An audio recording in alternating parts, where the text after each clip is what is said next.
He shoots Snake in the leg, and he gives him a near permanent erection. Okay, this is important to the story. Just stay with me. Okay, now Snake can, of course, pull this out and all that, but you've been dealing. Pull what out? Well, Quentin here. I'm fine, babe.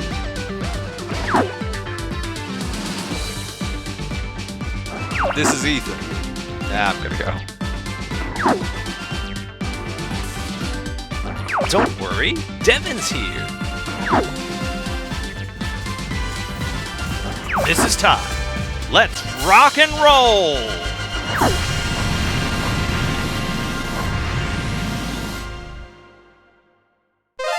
Welcome to the Power Up Brothers podcast, where we all sound the same and our points don't matter.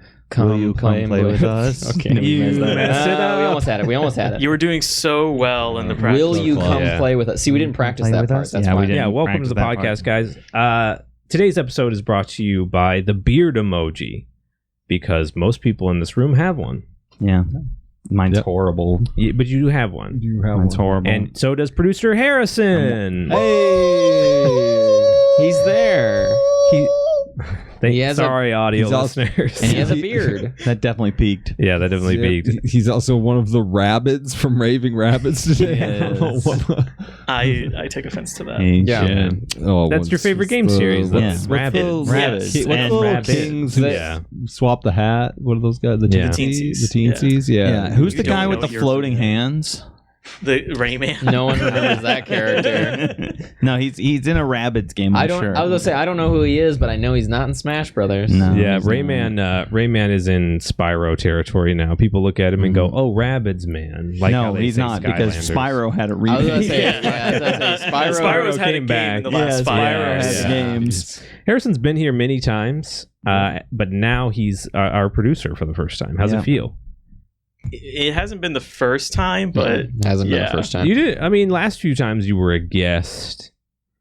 there was one time where I was like half. Yeah, your Pocta trivia quiz. You went over there and produced for a second. Yeah. Well, thanks for being here, Harrison, and thank you guys for being here. Sorry we missed you last week. Yep, that's his fault. Yeah, the guy who does everything was gone briefly. So. And even if I did everything, I wasn't going to do it. No, Quentin wasn't going to be. I wasn't going to do it. No. So, I heard... It's paradoxical. I literally just heard the opportunity, of not being here. Yeah. And I just was like, this is perfect. This is perfect. I don't have to be here. Ideal. This is ideal. Devin was off somewhere. Yeah, no one. I didn't inquire about any of that. He was off doing his own thing.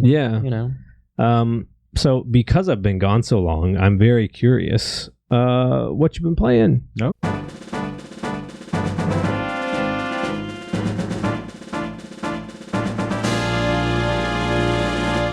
right, guys. So I've been gone for a little bit. Yeah. And I want to know what you've been up to. I didn't even notice. You guys? No, I know you don't. I didn't even notice. You're an unattentive person. Since you didn't notice, why don't you go start us out here? Start us out.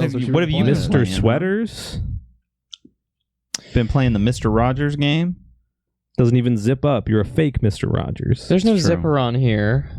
There's no zipper on Why here. not? Fred Rogers would be ashamed of you. Yeah. For lots of reasons on so that one. many reasons. Okay. It's true. That reminds me of an anecdote where Harrison was trying to get me to do the moral thing, and he was like, Producer Harrison? Yeah, producer Harrison. He said, what would Jesus think about that? Mm. And I went, I don't care. And then he said, what do you think Mr. Rogers would think about that? And I literally was like, damn, man, I really got to think about that. And I was like, man, I've gone off the straight and narrow, know? And that really, I think, tells a lot. It does. It says a lot I'm not sure what it says. about my perspective on things. But doesn't really say what you've been playing either. Doesn't say that at all. Well, to get to what I've been playing, I should say there's some surrounding sort of context to this situation, right? Yep. So my dear brother Devin went somewhere, right? Yeah. He said where he was going. Flew away. He went there. Producer Cameron was also gone. She was. Several other of my friends left. Producer Harrison went on a trip recently. Yeah. Just about everybody left. Everybody left. I was around. Everybody abandoned you. Ty was around, and I don't know if I saw him during that time period. While the three of us were all gone, how much time did you two of you spend together?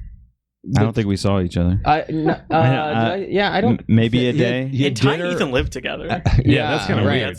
But it tells you that Quinn had dinner at our place 3 times. The fact neither of them can remember it says a lot. Yeah. So you did see each other. Yeah, we did. Yeah, we did. Did I come over to your house 3 times? Yes.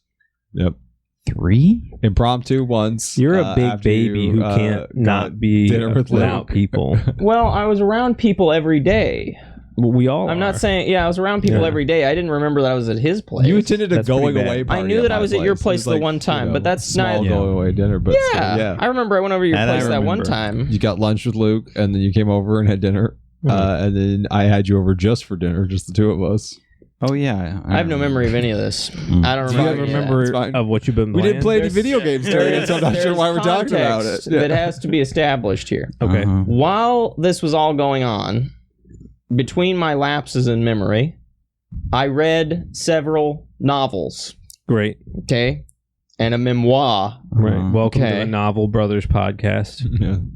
In my time reading, I also watched the hit show John Andor.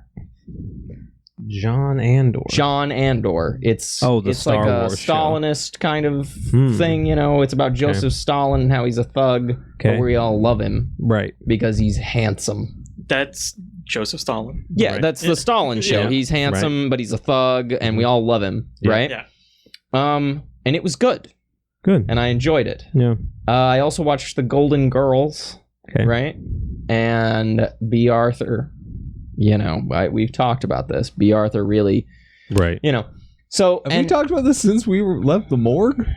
I don't think the Golden Girls came up all the time in the morgue. Here's the point. All the time. Because we were trying to bring some sunshine into the dreary. So I was doing all of that, right? I also watched a couple movies, but I was also out with people every single day, right, of the last 14 days. So much so that I overbooked every single day of an entire week. Wow. Okay. Did you play any video games? I'm getting to that. You better get to it quick. Excuse me. I wish you would. I'm getting to that. I wish you would. So, after doing all of that in this time period, as well as certain other responsibilities, here comes. I didn't play any video games. Oh my gosh. Of course. I have nothing to report. Classic Quentin's story. I have nothing you on to a report. 2-hour journey, and it was just disappointing. What I'm trying to ultimately We're going to start calling you M. Night Shyamalan. What I'm trying to say with this is that the DEI was a D-lie. I dragged you along, and you just, you went along with it, but ultimately at the end, there was no payoff. Great. There was no payoff. I didn't play any video games. I thought about video games. As always, we leave you more confused than when we arrive. So I did that. So, but I should get an excused absence. Well, I was busy. I was on like a vacation trip and still played a lot of video games. It was a video game based vacation. So you trip. get nothing. You get. It was nothing. a video game based vacation. I deserve a break. Ty, go ahead, Harrison. So Ethan, what have you been playing? I have been playing Dune. Awakening. Me and it is quite good in a lot of ways. Very cool. A little rough around the edges. It's got some. It definitely has some problems that the developers seem to be aware of, but the parts where it shines, it really does. I think the thing that some people are kind of missing with it is a lot of people are like, the combat is, isn't particularly interesting. Sure. Combat is fine. I think the ranged combat is not nearly as good as the melee. The sword fighting stuff is actually way cooler. Yeah. You have like a slow attack. I think it's cooler in concept, but I don't think it works all that well. No. Leading to ranged combat being more fun. Ranged combat, point and clicking on enemies' heads is always going to be fun. But like they've got some really cool abilities for like jumping around. None of that really matters all that much. Yeah. Because the thing that actually makes the game fun is kind of the setting. Like, you're walking across the desert and suddenly you just hear like a breach of a sandworm off in the distance. Yeah, right. Like really it's cool. the idea of like, like the environment being so harsh and moving around being so difficult is a lot of fun. If it like good games in that genre are like Green Hell, where you never feel safe. Yeah, so it'll kind of depend on how the next few zones go. They need to like ramp up like the difficulty. Like the enemies aren't quite challenging enough. Like the enemies aren't active enough. Like there is a cool thing where like the enemy patrols at night have these like big spotlights and they're looking for you out across the desert. It's a very like fun. I wonder how much of that they scaled back for the beta so that people could get further and see more of the game. Ty, you've also I was also playing Dune Awakening during the beta weekend. I had pretty much the same thoughts as Ethan. I was a little bit frustrated. I didn't get into any of the PvP, which people say was quite bad. And I thought that the melee combat needed a lot of work. Yeah. But how is the sand? The sand is great. There's so many colors. Sand? There's so many colors. I actually thought of you. The environment. I actually thought of you because you go in the first environment, and in typical survival game fashion, you have like a copper tier and then like an iron tier. And you go into the second area, and it's the iron tier, and the sand goes from being like normal beach sand color to this like deep red because there's iron there. Iron in it, right? But I thought of you because the sand is such a different color. There's many colors of sand. Good. You eventually get to like a lithium tier, and there's like bluish sand. Okay, see, that's great. See, because just in having different colored sand, it is now significantly better than any adaptation of Dune. True. Okay, anything. Any of the films. Honestly, if I just filmed a beach, those beaches that have black sand, if I just filmed that, like a worm going over that, like an earthworm, like an earthworm going over it. If I just and you filmed play some Hans Zimmer over it, it would be a more interesting adaptation of Dune. It is interesting, a science fiction story told exclusively basically in a desert. Yes. Like that is an interesting right. Yeah, it's like if Lawrence of Arabia happened in space, but not in space. But also in the desert. It's just Lawrence of Arabia. And also was not real and not as inherently compelling. But it had giant worms. It's Lawrence of Arabia. Arabia Lawrence of Arabia had like magic powers. Yes. Yeah. It was but the game itself has a lot of potential. The building is great. The building is I love really the fun. building. Yeah. And like I said, I think it's one of those games where like you can.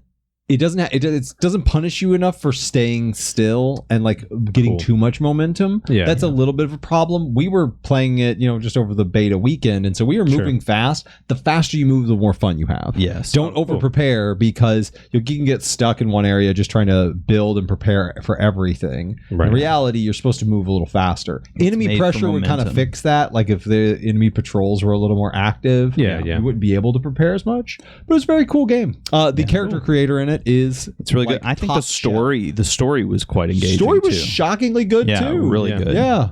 I'll blow your guys' mind that I also you had a different experience Dune than us. You Awakening, played a different slice of the game. I did. I went to PAX East this year a couple weeks ago. You went to PAX East? Why haven't we seen anything of this? That's when you... If you subscribe to our YouTube channel, you have seen lots of it. Buddy boy, you can bet I don't do that. Okay. It was awesome. The PAX was awesome. The first thing me and my buddy Nate did was we rushed to Dune Awakening because we knew the line was going to be long. And it was okay. Like it sounded awful. You guys, a lot of what you're talking about, I'm like, that would be cool. But the way that they did the demo stands was there was a little queue. You stood in like a line, and then there was a queue for PvP, PvE, building, and then and then vehicles, and then there was a vehicles section. Building and vehicles would have been good. Yeah, but we should have known that because building and vehicles had a big queue, like lots of people in it. But then they looked at us and they were like, "Oh, there's two of you. There's two guys waiting to play PvE." There was only two guys waiting to play PvE because it kind of sucked. Yeah. It was just a dungeon. You spawn right outside of like a little base, and you go in there, and the base is like destroyed. And there's like a hologram of a dude talking about how they're trying to build new things in Arrakis. Yeah. And it's literally just got some people in it. Right. And you just You just take the guys out. In concept, that dungeon's actually kind of cool. Like when you like get the lore that if you stumbled upon it, it would be a neat find. But we beat it in about 2 minutes. That's also the end of a game section in the story. That the rest of the game, that's about the last like 5%. Yeah. So very, very strange. Very strange. It's not in any way a vertical slice of the game. No. You know how like demos are often like a little vertical slice of like here's like all the different layers. You're just dropped into a port. No, it was not that. And it just turned into vehicle because we got bored because it was a 15-minute demo and we beat it in 2. And the guys there came over to us and was like, "Do you want to try vehicles?" And just spawned in vehicles for us to fly around in. It was strange. It was buggy. Bizarre.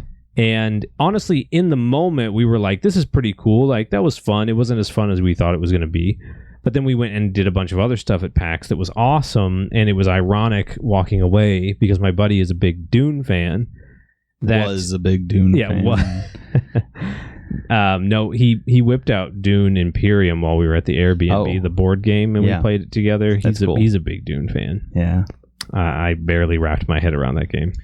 No, so I was at PAX. That's what I've been playing. Yeah, what have you been playing at PAX? I'm sorry, I have one question. Go for about it. Your Dune experience. Did you at any point witness different colors of sand?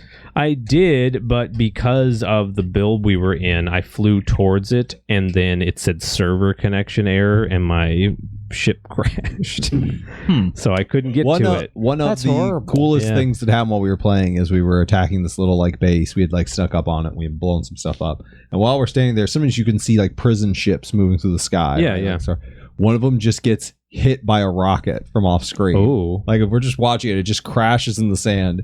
And Ty's like, we got to get out there. Let's go. Let's go out there. Yeah, you got to go. And as he's getting there and he's like using his laser to like cut into the side of it, this huge worm just like starts barreling. Oh, wow. So I have a video of him getting back on his bike and starting up, and he's just going, and the sandstorm just catches up with him, and then after a second his bike just shoots out of the sandstorm along the rocks. It was just barely made it. Was great. But that can't be in a demo. That's the thing, is like you can't put that into like a demo of a game because it was the silence of wandering the desert for a while. Right. They're like planning this little attack, and then this random ship crashes. That's the best part of it. It's just, I don't know. We kind of realized that like when you went to PAX and you played the demo at their kiosk, they gave you a little card with a code so you could join the beta. Yeah. And we were like, I think that's what they wanted you to do. Get a taste here for 15 minutes, then go play the beta. But if your 15 minutes makes you throw the card away.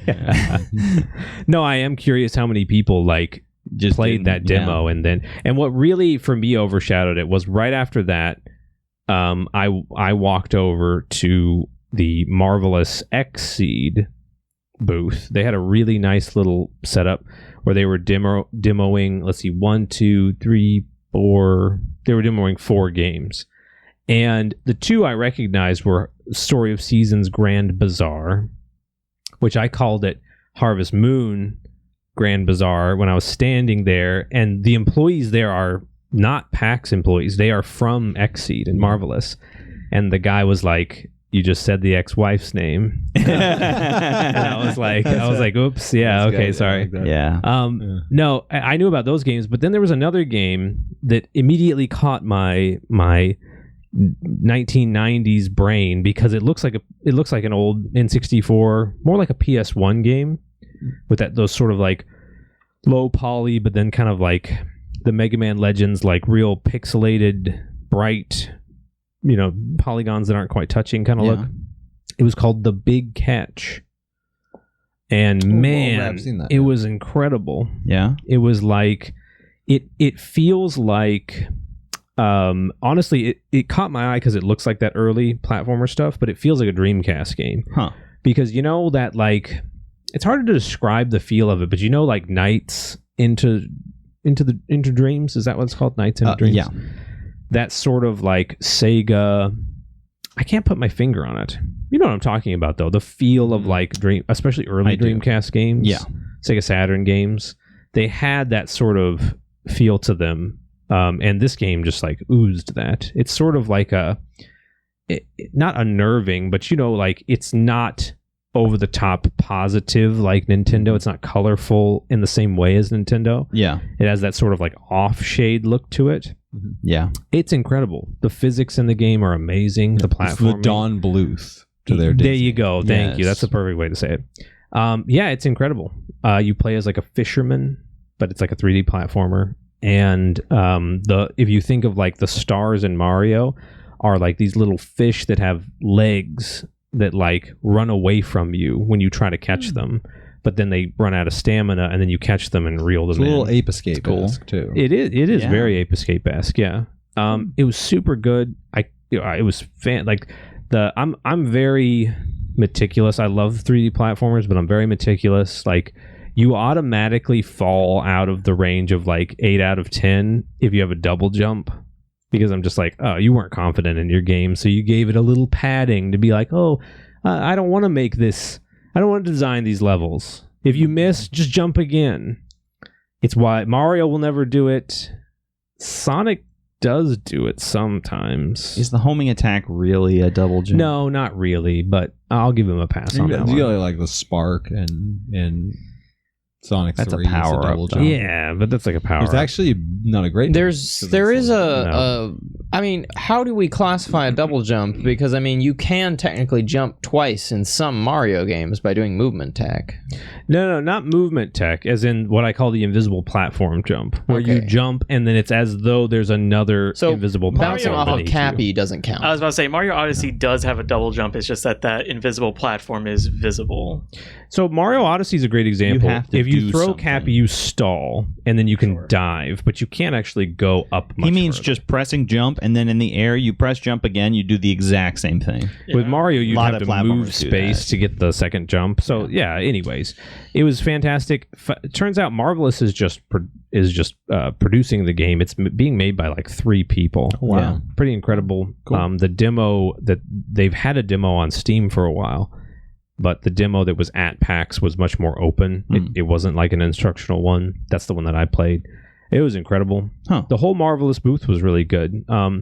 They had one little game that I'm very sorry I forget. You play as like a little witch, and like it's like Animal Crossing Light. It was fine. Yeah. It's another one that they're publishing. But then Story of Seasons Grand Bazaar is really good. Yeah. Like the running the store and stuff is really fun. I'm sure a lot of people. Is it a have played remake? A lot of the Story of Seasons games have that. It is, yeah. It's like what they call an enhanced remake, because like there are characters from the new Story of Seasons games that are in this one now.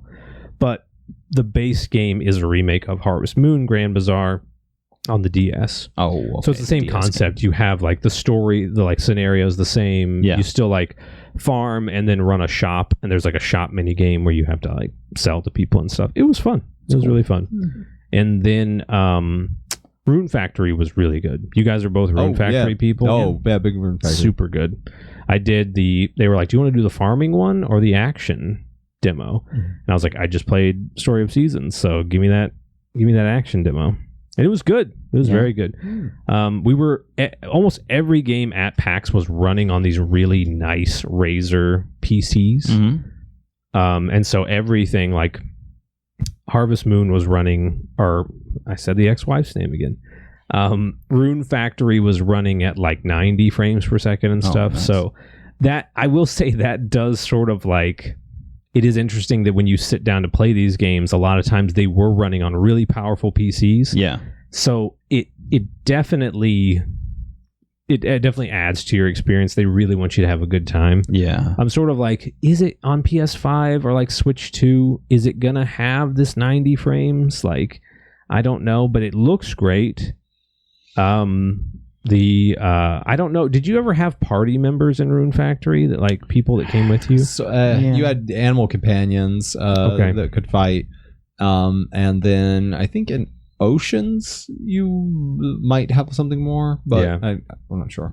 This was like a full-blown RPG. You have like 3 people with you that cast spells. Is that anything like Stardew Valley? The hit game Stardew Valley? Yeah. Quinn's favorite game? My favorite game, Stardew Valley, which, as I understand it, Rune Factory is a ripoff of. Yeah. Sure. Right? A ripoff that came out much like, earlier. See, Stardew Valley and Rune Factory have many things in common. Both of them are farming simulators. Both of them have action design mechanics in them. Stardew Valley does?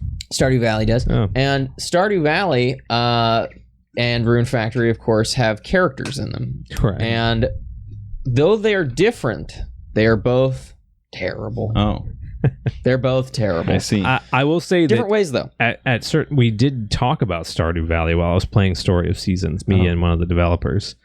And you were just doing everything you could to take I them know. out. I was really like, look at this Harvest Moon. I mean, Stardew Valley. No, but he did say that like a lot of people are big fans of it, but that what he feels like the advantage of Story of Seasons is the characters, is the richness of the environments and stuff. I have no doubt. Yeah. Oh, no doubt in my mind, because every time I play Rune Factory game, I'm sitting there going, yeah, these characters are weird. I don't like these. Yeah. Every time I play Stardew Valley, I say, these characters are horrible. Everyone hates everyone. Yeah. That's so I replayed. Go ahead.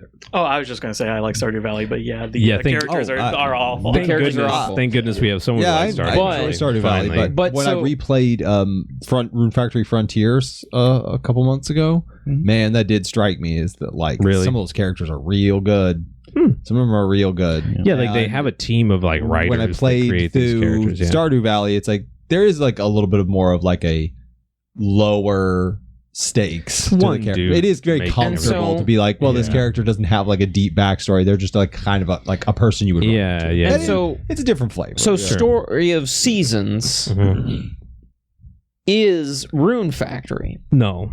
And Rune Factory's Story of Seasons? No, you lost no. it. Rune Factory You're is Stardew saying Valley. That Rune Factory is Stardew boy. Valley, We're and losing Story the of script. Seasons is not Harvest Story Moon. of Seasons is Dune Awakening. Yeah. Dune Awakening Full circle. is Harvest Moon, and Harvest Moon is not Story of Seasons. That's my ex-wife. Yeah. Rare.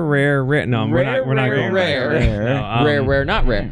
So yeah, the So what else did you do while you were there? so I got to see there's a tournament called Almost Pro. They did Tekken 8. Nice. I've never been to like a fighting game tournament.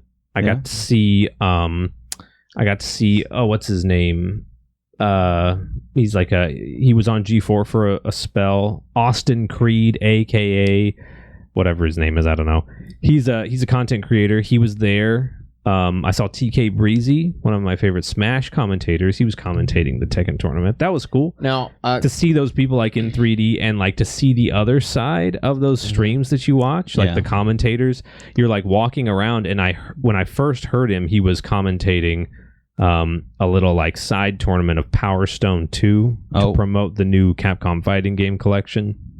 The Power Stone and Power Stone 2 are on. I would just like to clarify for the folks at home, an esports Tekken tournament is very similar to a real life blood sport tournament, but this time it's boring. I just wanted to clarify. There's no stakes here. No, so I was walking and I hear TK's voice, and I was like, that sounds like TK There Breezy. are absolutely stakes at a Tekken tournament. You might get. That is a very good point, actually. That's Personally, So there's no stakes for the players. No. There That's not the point. There's extreme That's not the stakes point. for the folks in the players audience. might also. If the cops get called, the players will be in big trouble. Exactly. Okay. So I was walking and I assumed someone was on their phone listening to a stream, but then I turned and literally the arena that they did these tournaments at was in the middle of the show floor. So like I just look over and on a platform maybe 5 feet away from me is TK Breezy standing there with like cameras and lights on him, and like he's commentating the match. Cool. And it was cool because there was no queue. You just walked up, there were chairs and you could sit. So I sat and watched grand finals, and it was really cool. That's awesome. It was I don't even know what's going on in Tekken, but no, it was really cool. That bizarrely, I did not think this would happen. The experience that I had the most fun with was me and my buddy Nate are power nerds. So every day that we went, we would get up really early.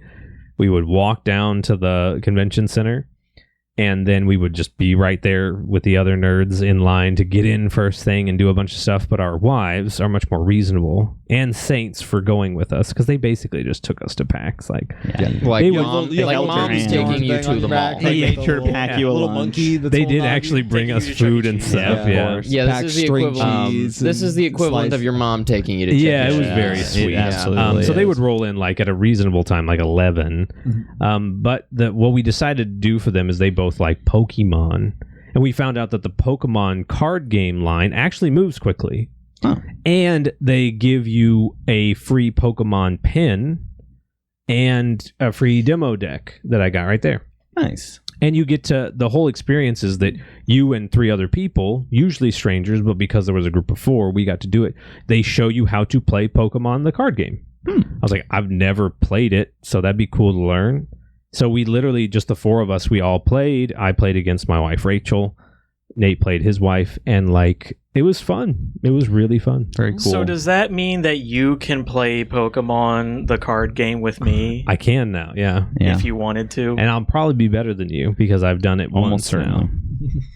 Also, he doesn't want to play with you. Yeah. He could. He just doesn't want to. No, it's He's not actually going really to. fun. We also played Star Yeah. Wars Ultimate. And I'd say all of this just to let you guys know that when it comes to the challenges that you guys gave me for PAX, because right before I left, you guys gave me I challenges. think you got one. Wait, we I gave you got challenges? so excited and forgot to do any of them. I think you got one. You got a picture with somebody. But you told me to have him shout out the podcast. You didn't. I'm so I didn't even disappointed. mention that we have a podcast. I'm so We will never hit our subscriber Did goal. you Yeah, not? I was going to say, you I'm know actually what? shocked you didn't Never. run into anybody who knows us from the pod at PAX. I would assume there all was of one our- guy. I would Well, assume there was one guy that had seen our podcast. There's yeah. no chance in. There is no that way. There was no way in hell Nate has ever seen this podcast. No. It was Nate. Shout out to Nate. It was Nate. And he had seen it because I told him about it in text form before I got there. Here's a question. Since you said that we gave you things to do, what were they? Did we give you things to Quentin do? told me to say something nice about him Mm-hmm. that had nothing to do with the podcast. We were never going to do that. I Never didn't do that that. was never going to happen. Oh, I did wanted you to do rush a food security review. guard. Okay. I just forgot to record it, oh, that's not good. making it useless Yeah, for a that's- YouTube Mhm. channel. It's not. I had an empanada. Mhm. And this Bostonian that was waiting in line with me told me that like, yeah, it's garbage, it's terrible. The empanada, the food this year is terrible. I was so happy that I actually met a Bostonian. I kept running into people that weren't from Boston because they were all elsewhere. But yeah, he said it was going to be garbage. I went and had it. It's pretty good. Oh, cool. Yeah, So it was in too other words, expensive, what you're but- saying is that Bostonians are morons with no taste. Uh-oh, That's it. I did not And- say that. And anyone, let me All tell our you, if you subscribe subscribers. to us and you're Yeah. from Boston, you better hit that unsubscribe button. We don't want No, you wait. around here. Don't do it. Get out of here. All of our subscribers, all 160, just Boston. gone. No. We have a big presence in Guys, Boston. if you're from somehow. Boston, 3/4 of this podcast loves you. Yeah. And we Get can't. outta here. We can't do anything. Absolutely. Get out of here. So that was PAX, guys. that was was- PAX. That was Yeah. that sounds Thanks like for fun. asking about it. Yeah. Can Yeah. I say what I have been playing? Oh, what have you Harrison, been go. playing, Harrison? What's Harrison Take us been home. playing? Were you I at don't PAX? think I need to say anything because you already know what I've been playing. But Yeah. tell the folks at home. Yeah. Dune I've been Awakening? playing Final Fantasy 14. Oh What? my gosh. Okay. I've been doing the raid. M Success has been kicking my butt. I have made about 50 death threats against Yoshi P about buying a one-way ticket Uh-huh. to Japan and getting him with the doohickey. Mhm. You also okay. lost two I- friends. Yes. Yeah. I have actually also been playing other games. Okay. I've been playing Mario Odyssey. Ooh, have you ever played it before? Yes. Oh, He's Less than- You've also replaying. I'm replaying. finished the Replaying game Mario you Odyssey. brought to us last time, right? Yeah, I It's also short, but- played Ina Dream Barbecue. It's free. It's on Steam. It takes 1 hour. It can be played on any PC that was made past the year 2014. I don't have Yeah. that. Play it, please. I I'm beg on a of you. Dell Inspiron 390. It's very short. It's very weird. All the Just like you. characters are great. I was just Just about to like say. me. Just like Yeah, you. yeah. Yep. Just like producer Yeah. Harrison. Very cool. Yeah. Okay. All right. That's what Harrison's been playing. That's what Right. Harrison's been Oh, playing. one last Topic of the week. shout-out. Sorry. Well, Dang. Whoa, whoa, whoa. He's getting hungry. There's other Go we ahead, could Ethan. just- yeah, okay, Go ahead. You can. Enshrouded has had its update. Oh, Thralls that's of great. Twilight. They did a big graphics overhaul. It's crazy they good. Rehauled the way a bunch of the Shroud looks. Cool. And it is unbelievably good. We're gonna start pressuring Now, you guys to change this to an Rachel- enshrouded. Now, I should just podcast. mention the bumper already went through, so this has to be after the bumper. Yeah, this is of after you the just bumper. talking about enshrouded. Well, no, that's not like true. news. Quinn Because the obviously bumper triggers could the be bumper. right now with topic of the week. Oh,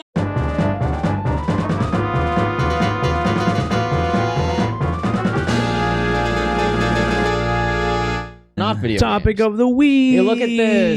We finally got into the topic of the week because. All right, Harrison, reach your meaty claw into the topic bag, and there's a drum roll, so be dramatic. That's not the drum roll thing. He's goodness. destroyed all he's, the He's been topics. too dramatic. Oh God! No, it's He's the destroying topic so bag is winning. something's grabbing me. Leave that bag alone. There's so much drama happening. Why is it sticky? All right. It's all sticky. Who's it notes. from? This question Yeah, that actually is makes sense. from Devon. Oh. Do restrictions make a game better? Well, restrictions haven't made my life better because I should Now, be able to move into I will whatever say, neighborhood is I it- want to. Moving on. You don't no. care how close the schools I'll give are. this. I should be able to move wherever I want. I'll give this to you guys real quick. Technically, me and Quentin just asked very similar questions. We Yeah. did. Quentin asked about constraints. Do you guys want to pull a different topic? Because that's pretty much what we talked about. It is almost yeah, 2 weeks identical ago. to the question we had. Yes. Yeah. Why don't- And the answer, real quick, was let's sum up very our- obviously, yeah. Obviously, yeah. Yeah. The answer Yeah. is correct. Yeah. Yeah, unless it's a All time right. restriction. Even a game that Again, we've discussed this. I'll just put with this is that the creator of Minecraft, a very strange man named Notch. Right. He after he had sold it and had all of his money and his brain was melting on live television constantly. He told a reporter once. He said, I've gotten everything I want. It's like I'm in creative mode, and diamonds just don't matter anymore, and I don't know what does. So restraints were important." Oh, true. I don't even know what His to say brain about was that, lit but out. That's pretty. quite sad. That is that's very really profound. something. I don't know if it's real. I don't have Very anything sad. nice to say about Notch. Harrison, Harrison reach your Williams. meaty claw back into the Meaty Claw topic 2.0. bag. 2.0. Less dramatic. do it right this time, Harrison, for God's sake. This is another question from. I almost thought it was from Couch Co-op, and I was like, I don't know anyone named Couch Co-op. It is a question from Devon. Oh, Couch Co-op.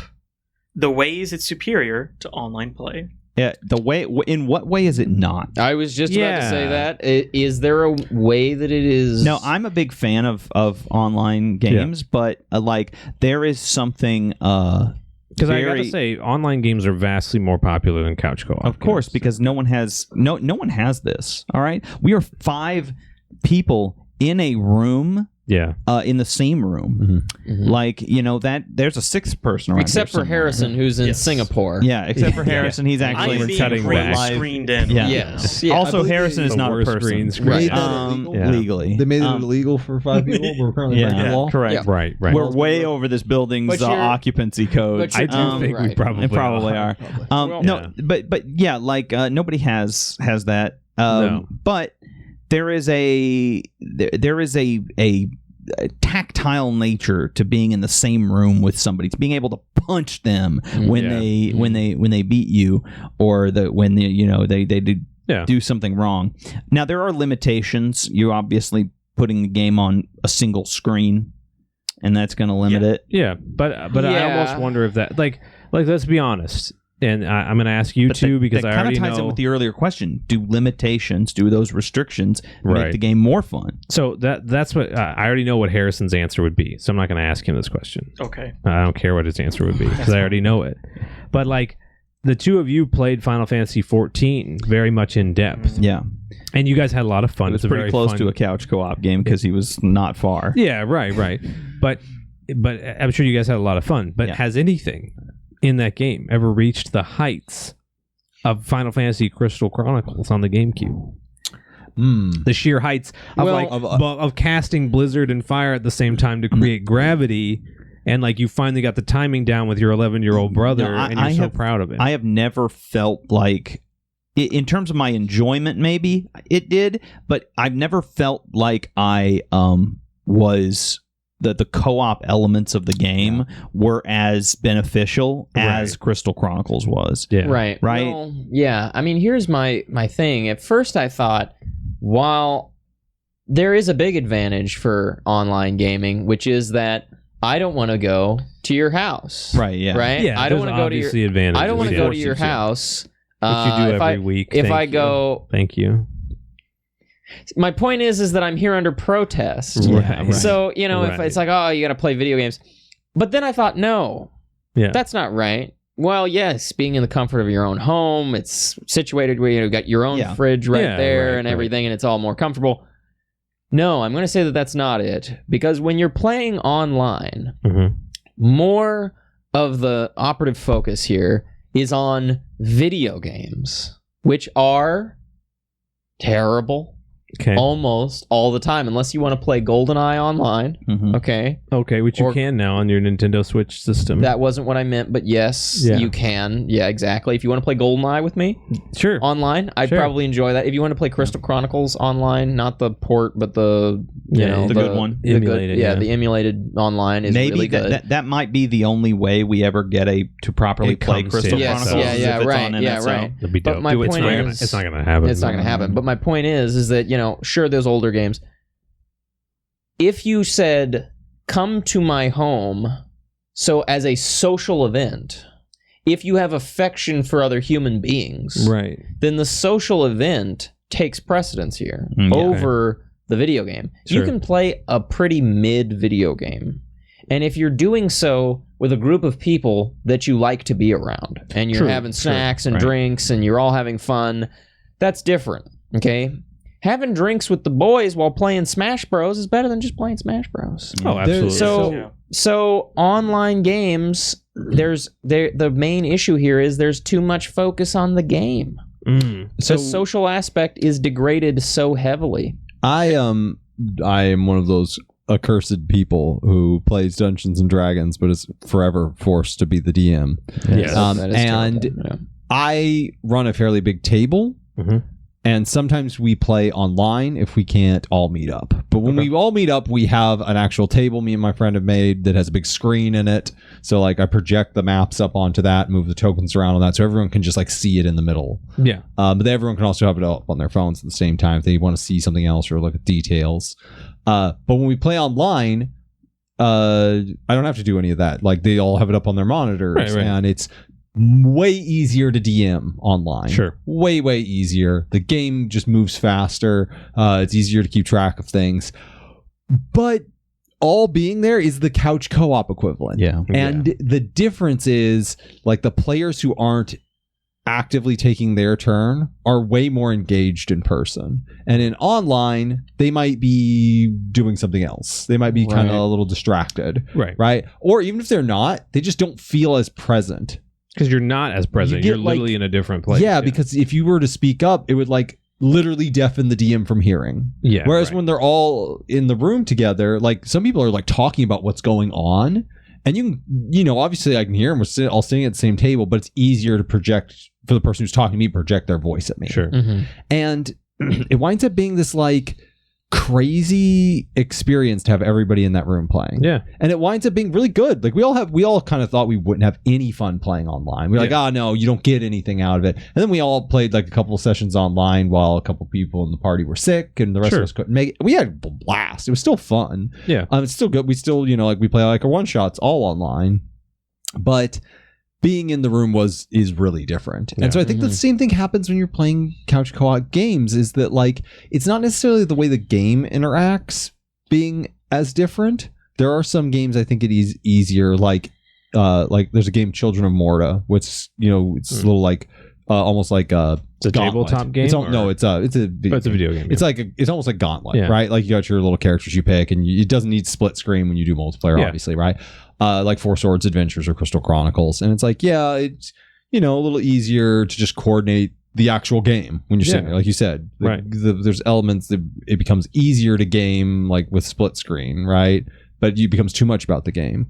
It's the ways that it's not that makes couch co-op great. It is the time when like you can be present for someone else doing something. Be really present for them doing it. Right. And not just like a disembodied voice. Now, I actually would like to add an example that I just thought of that does make there is an advantage of online gaming in long form gaming sessions, and the reason I say is so. Me and Ty played Civilization 5, and it was set up to where, you know, we would just take a turn, and then Ty could just log in and do a turn, and sure. But our game went on for like 2 months, right? And we just, because it was at such a slow pace, you know, every day we just log in, do a turn. It's the chessboard that's sitting in the office. You make a move. When you have time, and chess is a perfect example because that's another one where you can play online chess and it's set up. You can set it up that same way where your opponent just makes a move, you check back in, make another move. I guess it's emulating like two people who are in a nearby physically in the same space, yes, or pass through a space and go like, oh, I'm going to move. But I'm saying with those sort of longer form strategy games that are like that, being able to, you know, go in turns, it's much easier, you know, because obviously there were times that I played Civilization or similar games in person. Me and Ty would be on the same computer and things like that. You're limited by the time you could be, But it's much easier when you can just drop in for 5 minutes, make your turn, and then go back out and do whatever you're doing in life, and then drop back in and just sort of have that expectation. And then if you two are on at the same time, you can get through 15 turns, right? Yeah. But not having that expectation, it's nice. And that doesn't really work if you're in person. You can't just, you know, that's not how that would work. So that's the one that I'd say is maybe the only really strict advantage. I just think those games. I actually think there's one, but I want you. Go ahead. I was going to say. I just want to say, using that example of Civilization, though, some of my most fondest memories of Civ 5 was when we were doing the hot seat.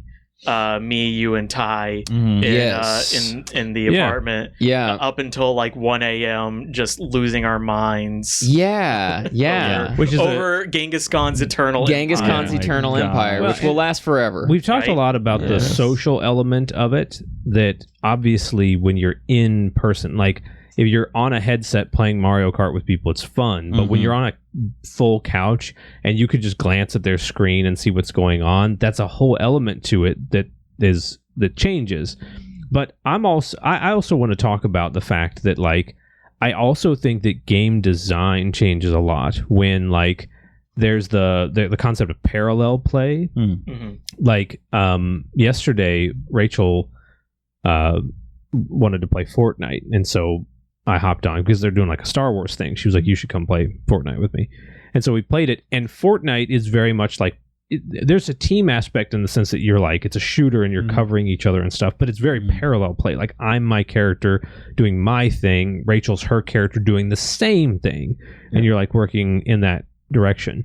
But to go back to Crystal Chronicles is not just parallel play. Like, you have to work, the game mechanics are designed to where two people have to work together, to where the game is actually awkward when you're alone, because like it has to add in like double casting, where you can like cast a spell and then like cast another spell, lock a ring in place, but like it makes it really hard to hit enemies with because you can't track them down and stuff. Like the design of the game, Four Swords, is awkward when you're alone because you have to like create clones of yourself. The game, like some games are designed with couch co-op in mind.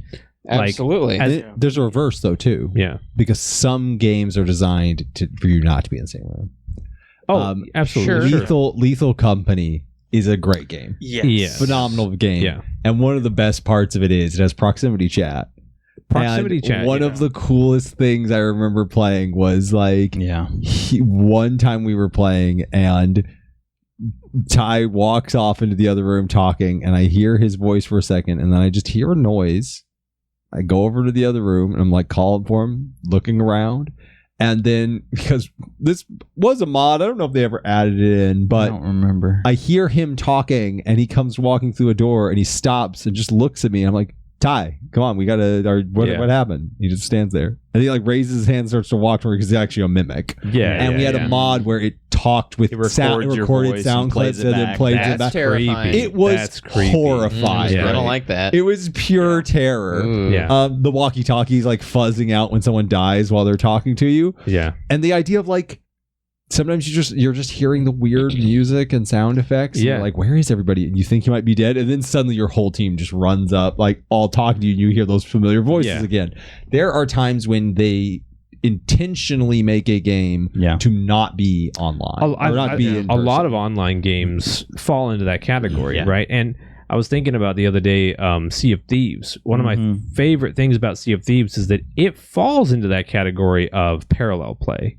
Yeah. But it also crosses over into a more traditional multiplayer because, like, when you're on a ship, you have to work together to move the ship. Yes. To the point where, like, they had to design different ships for people that are playing. Co-op elements of those kinds of games really shine. There's a game that's coming out that I'm going to shout out right now called Jump Ship. It's coming out this year. It's supposed to have like an early access, right?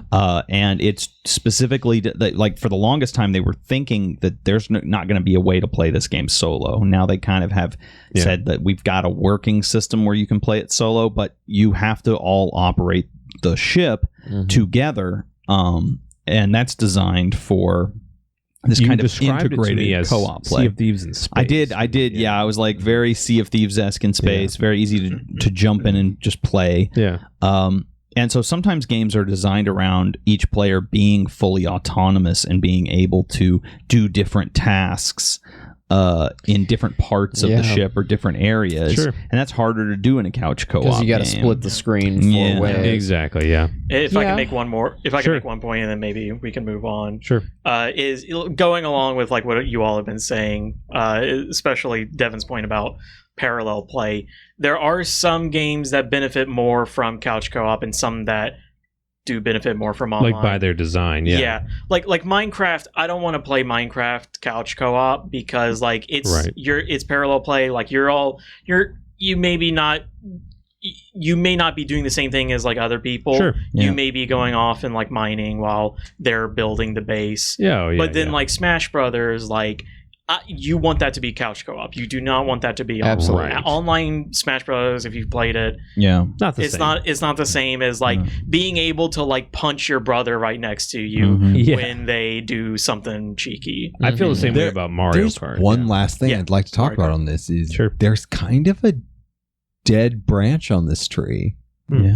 So there is the couch co-op, but a single player separated out, which was happened on the Wii U, where 4 players are playing on the screen and one person has the gamepad. The asymmetrical couch co-op really exist anymore. So like Luigi's Mansion, but also did it exist before that? No, like I think that started to branch for a moment. Yeah, it existed. No, it did exist before that. In one example, on the GameCube, there was Pac-Man Versus, where 3 people played as a ghost from Pac-Man. Okay. And then the person on the Game Boy was just playing Pac-Man. That's the only asymmetrical, which you can do on Nintendo Switch, by the way. There's a free app that you can download on one Switch, and then if you connect it to Namco Museum, you can play Pac-Man Versus. Because that mode was a lot of fun. It was crazy. That was a wild experience. And it like the Luigi's Mansion, where the one player is seeing the ghost, they can see the whole thing, and then the other players just see like a mansion every time the rain, lightning strikes.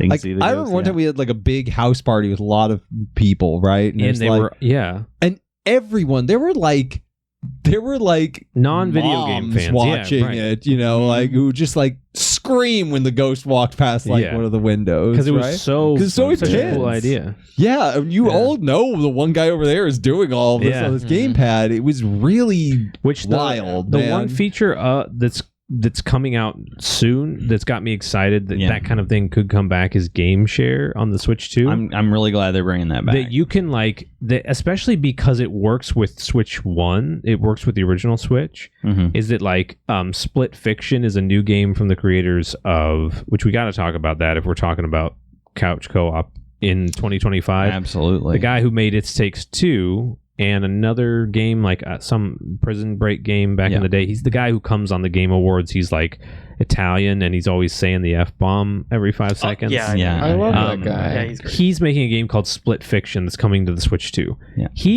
They came out and said it supports game share with the original Switch. The game is not for the original Switch, but you can cast it to the original Switch. Oh, that's and cool. And he describes it as a multiplayer only game. The game won't. You cannot play the game unless you have another person. Right. So that's the thing is like I think that the biggest advantages that we can kind of all agree on is that like the social element, like Harrison said, you want to be able to like punch your brother next to you. I always do. Yeah. No. Always do. But also the design. I think that oftentimes it's sort of Do we have big time for another question? We probably got time for one more topic. Okay. And then, Let's do it. Harrison, One more topic. because you're our producer and we're glad you're here, you get to have a topic. I did write a topic down. I only have one topic. Okay. Let's hear it. Go for it.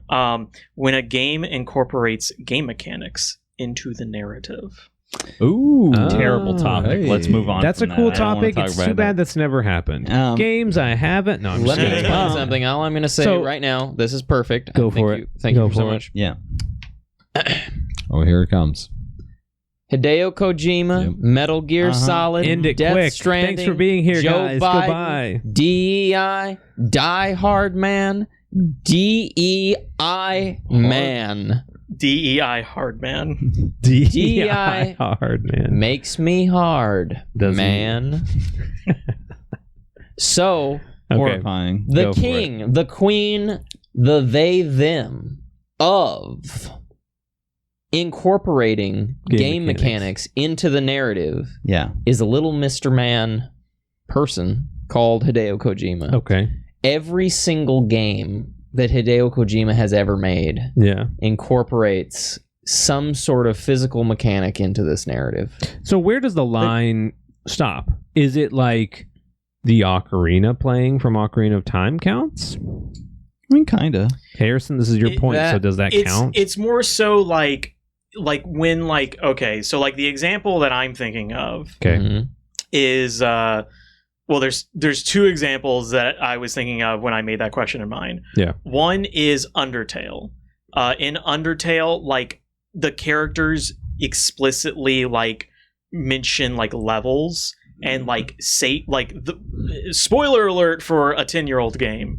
God, it's 10 years old. It's 10 years old. Mhm. Yeah. The one of the final bosses, because there's 3 final bosses, one of them like uses save files as like his like attacks. Yeah. Mhm. Yeah. And like he like part of his power is like part of your power as the main character is the save file. Mhm. Yeah. The other thing is Final Fantasy 14. No, get out. No, I'm Mhm. kidding. In one of the expansions, there is a part throughout the whole game, like you have to use like roulettes to like gather people to do like a trial or something. Sure. And in one of the expansions, there's a moment where a character, as part of the story, summons 7 other people to help you with this fight. That is a mechanic that the game has been using, but then there is something in the story that like a Interesting. technical Okay. aspect And it's actually of the game. it's a very You're- compelling you- moment. I have You're- the best example of this ever, and I'm going to Okay. use it before anybody else can get to it. Go ahead. That's it's not all- gonna work because the best example. I would just like to real Yeah. quick Yeah. say, to summarize what Harrison was saying, it is that there is a meta quality to an Yes. application of a real mechanic that you are Right. exposed to, which is expressed narratively. So in the game Final Fantasy Crystal Chronicles, every Yeah, time okay. you Mhm. do, like, the game is done in years. Every time you do 3 missions, that's a year that your little caravan was on a travel. It's so cozy and perfect, and you ruined it, Square. Yeah. No, every time you do that, when you run into somebody on the road, or when you go to a mission, you get a little counter up in the corner that you get a memory. Like you write down in your journal, you get a memory, Mhm. and it counts your memories. And the game maybe has a time limit, but doesn't really have a time limit. You can get dozens and dozens of memories until you have and the counter keeps going up. You have 52 memories, you have 90 memories. Spoiler alert, for a 30-year-old video game. right. No, it's 20 not, years. but it's 20 years old. It was like 2002, 2004. Yeah. So it's 20 years old. Spoiler alert for a 20-year-old. The villain at the end, the reason that no one knows about him is that he eats people's memories.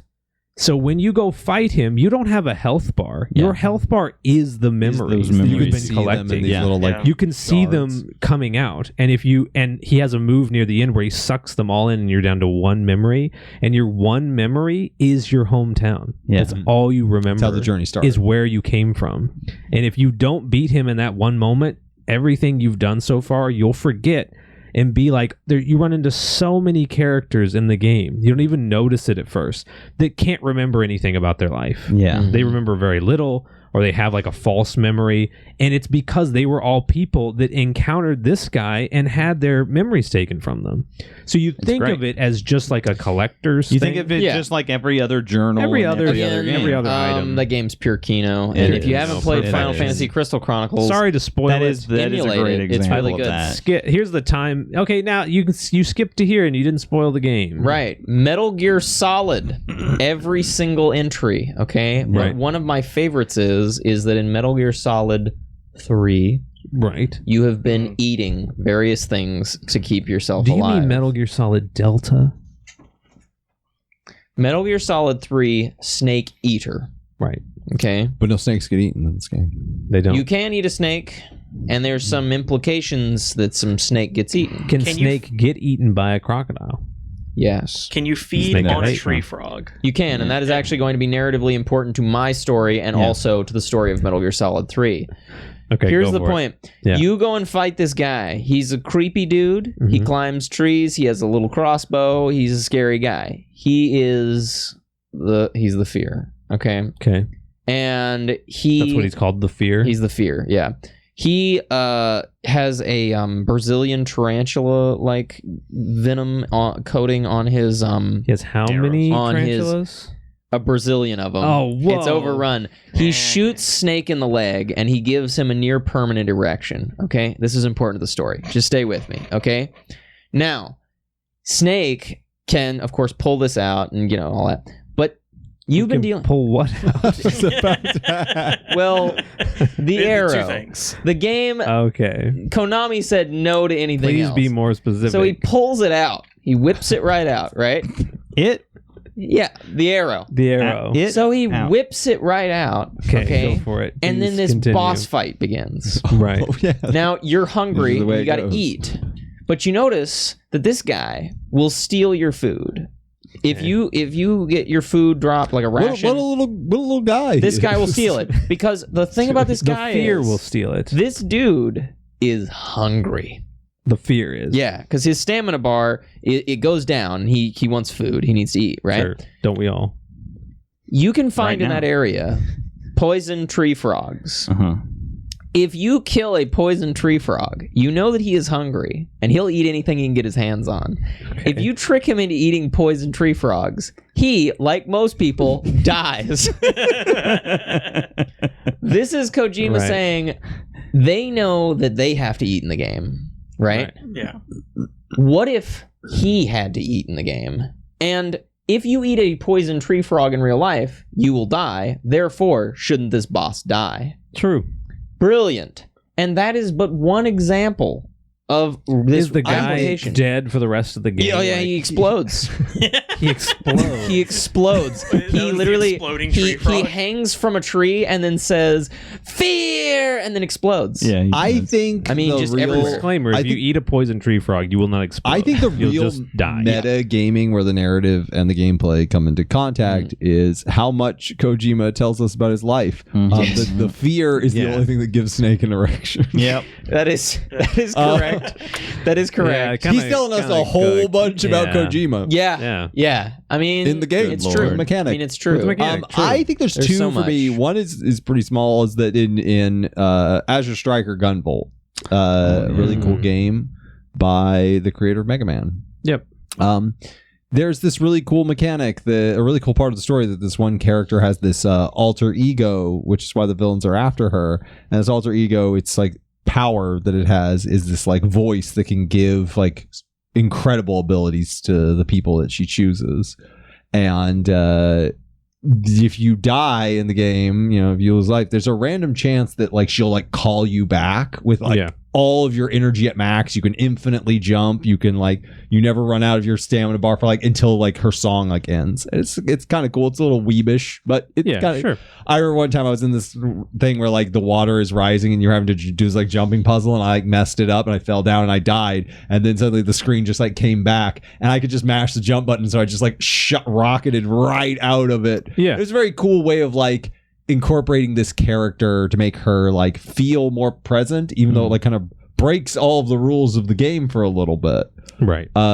It was very, very neat. But I think the real king of this is the Bravely Default series. That series, ooh boy, does that series say like story, narrative, and like your concept around this video game are all going to be wrapped in the middle. So to spoil a 10-year-old game now, at least. I hope. I hope. If it's any more, over 10. I think I remember you. If it's any more, we're all gonna all simultaneously do like the guy at the end of the Last Crusade, and our hair will just start to grow. So like one of the things that they do is that like right in the beginning of the game, everybody in this village dies. This one character thinks he dies, and this little light comes down and like revives him. Like, and he's like, I don't understand what happened. I was sure I was about to eat it. Right. Yeah. You find out a little bit about that light is that it's some kind of like power from this beyond realm, and the villain's trying to get into that beyond realm the whole time. And then right when the villain finally opens the realm to the beyond realm, it turns your DS's camera on, and as the clouds fade, it's you, and the villain is like, I'm coming to kill that dude, right? Like the second I get out of here, that's the first guy I'm gonna kill, right? And then once you beat that villain, which is crazy because a friend of mine played it in the dark and was like, the beyond realm is just nothing but darkness. It's getting flame. One of the funniest things that's ever happened. He was really disappointed. He was so disappointed. One of the greatest twists. He's like, yeah, but the ending is really terrible. The beyond realm is just nothing but darkness. I said, dude, it turns your camera on. You were playing in the dark. And he goes, I'm the stupidest person. I'm the stupidest person. He goes, I wondered why the red light turned on my DM. Like, yeah, it's the camera light. The camera light. It was so funny. I was like, the whole game tells you. It's like a VR thing. I know exactly who you're talking about. It's got the AR really mode. Funny. It keeps trying to tell you is the like, to keep your camera. Anyway, the thing about the ending is that the main character just collapses at the end. And it's kind of a little bit of a tragic ending, is that like once his journey is done, the light leaves him. He did die in the beginning. He had died in the beginning. And one of the things that's crazy is he collapses because you've put the game down. Yeah. And you are that light that went to him. You're the power from that celestial realm. Yeah. The game is over, and so you killed him. He no longer exists by not playing the game. It is this kind of meta narrative about it. Yeah. In the second one, there's a great thing where like the villain wins. At the end of the story, he wins. He destroys basically like all magic, and the whole world turns gray, and your characters are just in this little tent sitting around this fire. And then one of them realizes, oh, wait a minute, I know when what was supposed to happen. And he looks right at the camera and is like, this is what has to happen. You have to do, like, there's this moment. You have to make sure it happens the way it's supposed to. Yeah. And then it just says New Game Plus unlocked. And you can just wander around a completely destroyed world. And then you start New Game Plus, and everything starts the same. And then you beat the tutorial boss at the beginning. The last boss was there at the beginning. Yeah. He kind of beats everyone. You got to clear the tutorial boss, and then it just keeps saying, persist in a doomed world. Every time you save, it just says New Game Plus unlocked. It says persist in that's the final mission. The final objective at the bottom of the screen is just persist in a doomed world. Yeah. And that's always the final objective. And you can replay the whole game with it just down there. Or you just hit New Game Plus.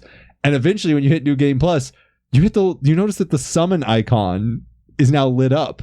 And when you hit summon, all the characters from the ending come to the beginning, and they beat the villain before the game can start. And it's like, oh yeah, we have been able, like, that's what the whole summon button was. It was you could pull players from other players who were further in the game. That's cool. You pull your save file from the ending back to that's really cool, to the beginning. Meta, like, it's very meta. That's halfway through the game. You're now in a completely different route. Yeah. That's awesome. And I'm like, this is like getting to where like elements of the story and elements of the game are inexorable. Which Ty, what's your example of it? Yeah. I have no good examples of this because Bravely Default was mine, and Ethan took multiple games. I can give you. I was gonna say I can give you. I can give you one. I'll say it's Dune Awakening because I've been out in the heat all week, and I'm like, I could go back home. Dune Awakening. There's no separation between the narrative and reality. You blend it together, right? At all. No, he's got nothing. I have nothing. He has nothing. I really have nothing. Okay. I'll bring us home with one then. Do you want me to bring you home with one? No, because I have one. Because Ethan mentioned one that was absolutely beautiful, and I should mention one that's also beautiful. In Metal Gear Solid 4 by Hideo Kojima, you have to inject yourself with nanomachine suppressants, okay? Right. You can also stab people in the neck. Not with nanomachine suppressants. I'm saying you stab them with a knife and kill them, right?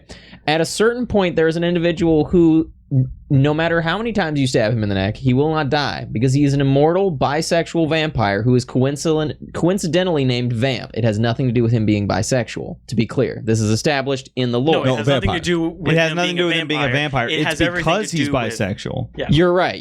Yeah. I got that reversed. You got that reversed. His flamenco dancing has nothing to do with that. He's a vampire. Right. He's also bisexual. Vamp doesn't mean vampire. It means bisexual.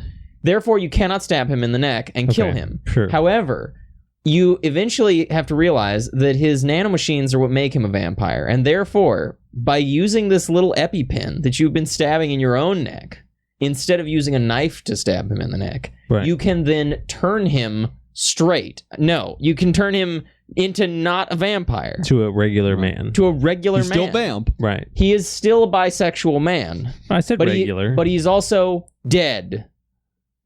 And it's really good. Okay, it's a really good sequence. I don't see how that's the narrative. That's just sort of a thing you can do. No, it's a narrative function. You have to use this pin to keep yourself alive. I see. And then it's like the irony that the thing that keeps you alive is what kills. You're being attacked by nanomachines, essentially. Right. You're having to suppress them to stay alive. Got you. He is being enhanced by nanomachines. You have to suppress them to unalive him. Yes, that's the key.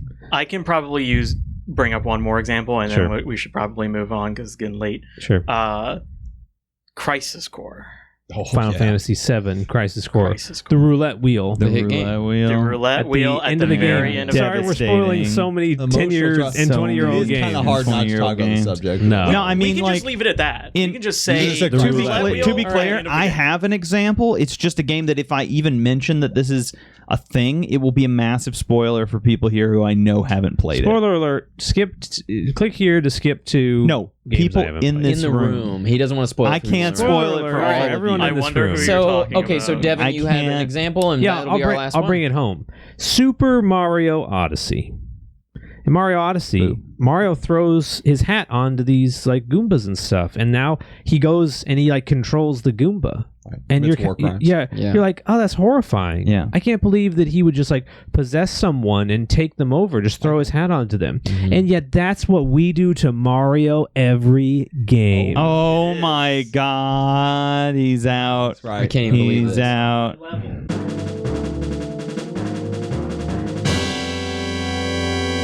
Welcome to Games I Haven't Played, but I have strong opinions about it. It's a game where you say a game you haven't played, and no one in the room gets to ask you any questions, but you can ask us questions down there in the comments. I will be asking you all these questions in the comments, by the way. Yeah, but not here. Not right now. Not right now. All right, Girly Pop, kick it off. Kick it off. I haven't played Fields of Mistra. It is a cozy little farming simulator that looks a lot like Harvest or you mean Stardew Valley? I mean, don't say the ex-wife's name.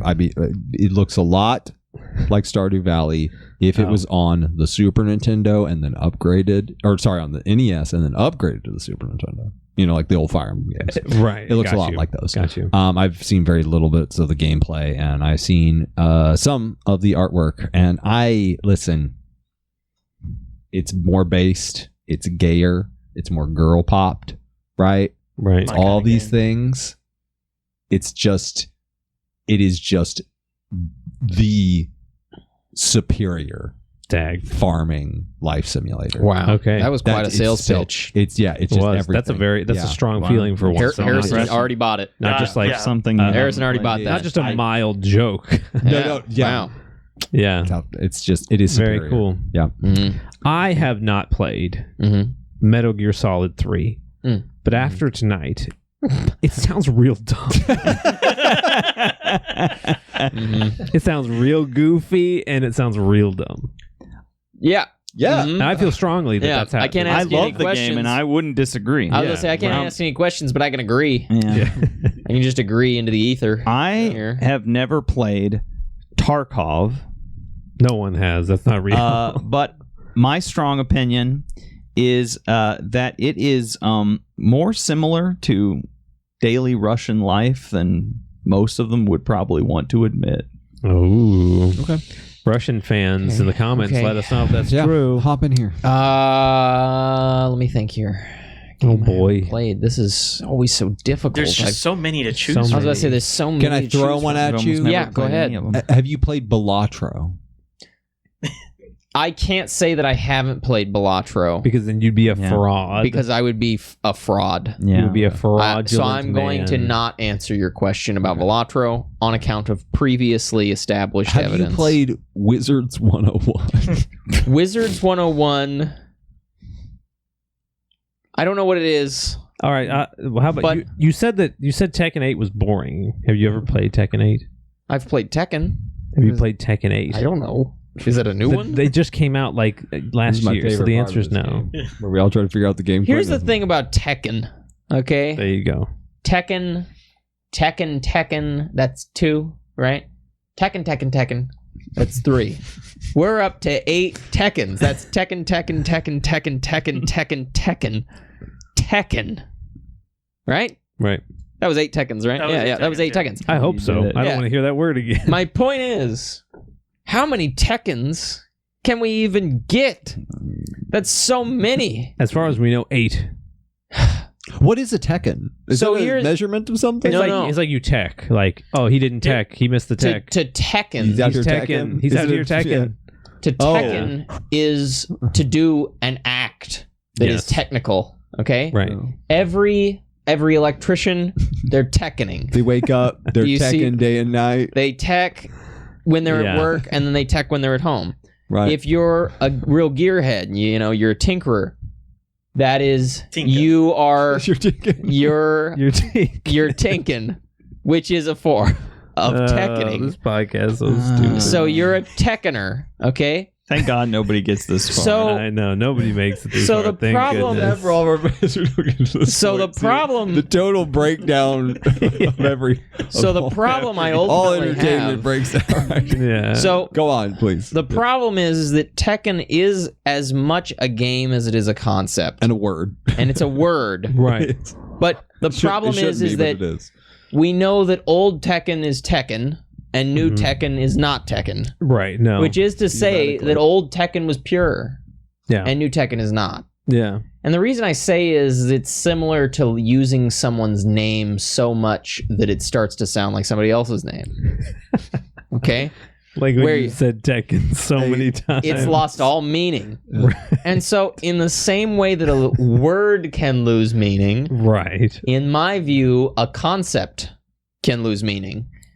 If someone has a hobby of Tekkening, which is to say that they Tekken, right? What? I don't know what else could say. Yeah. Like If they you then have a concept. Like let's if make they a then podcast. were put and into it a devolves into just it's but 8 here's my o'clock point. at night. One Yeah. can love Tekkening, but if they were forced into a forced labor prison, forced to Tekken, they would hate it. This is great, One- Harrison. I would say one Harrison, can what's your- never truly Tekken. They can only be Tekkened. Do you tech And out? so- Can I tech out of this Yeah, conversation? let's take out of the conversation. Look, they can't Hold on, untech like, out of this. What I'm okay? trying to say is that at a certain point of Tekkening, you lose all Tekken. right. And, let me. This is taking me back to another conversation we had a while back, where I was talking about how. I think you're taking this whole thing out of context. Maybe I am because I don't know I enough think about it. But you didn't Tekken it far enough. that is a good point. That is a good point. What I'm just trying to say is that at a certain point, you've done a concept so many times, you've done an action so many times, that really, at what point does it even mean the same thing?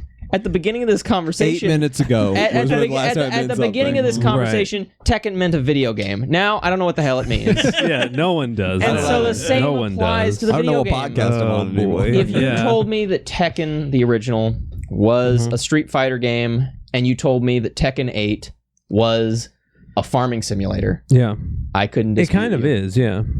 And so, basically this is just a summary saying I don't like it. No. Thank you.